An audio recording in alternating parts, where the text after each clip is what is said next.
Donetsk est le cœur de l'Ukraine. D'entrée, la ville affiche la couleur du drapeau ukrainien.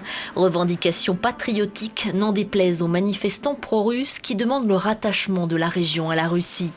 Ici, la majorité de la population est d'origine russe, comme dans une bonne partie de l'Est ukrainien. C'est le berceau de l'ancien président Yanukovych. Dès le début des tensions en Crimée, la population de Donetsk et des villes environnantes se mobilise. En mars déjà, des affrontements éclatent entre pro-russes, qui ne reconnaissent pas le nouveau pouvoir à Kiev, et pro-ukrainiens.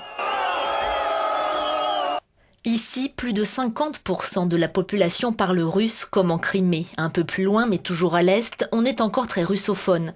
Alors qu'à l'ouest, c'est l'ukrainien qui domine, une division ethnique qui n'explique pas à elle seule les affrontements de ces derniers mois. La région est aussi le symbole d'une autre division, l'Est riche en ressources naturelles et l'Ouest moins doté.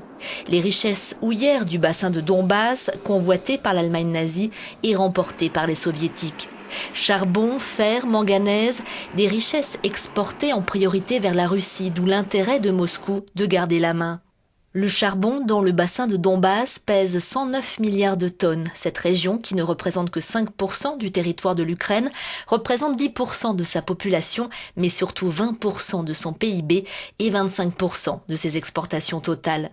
C'est le 4e bassin houillé d'Europe. C'est aussi une région industrielle où le salaire moyen est 2 fois supérieur au reste de l'Ukraine, mais qui a aussi subi durement les effets de la crise.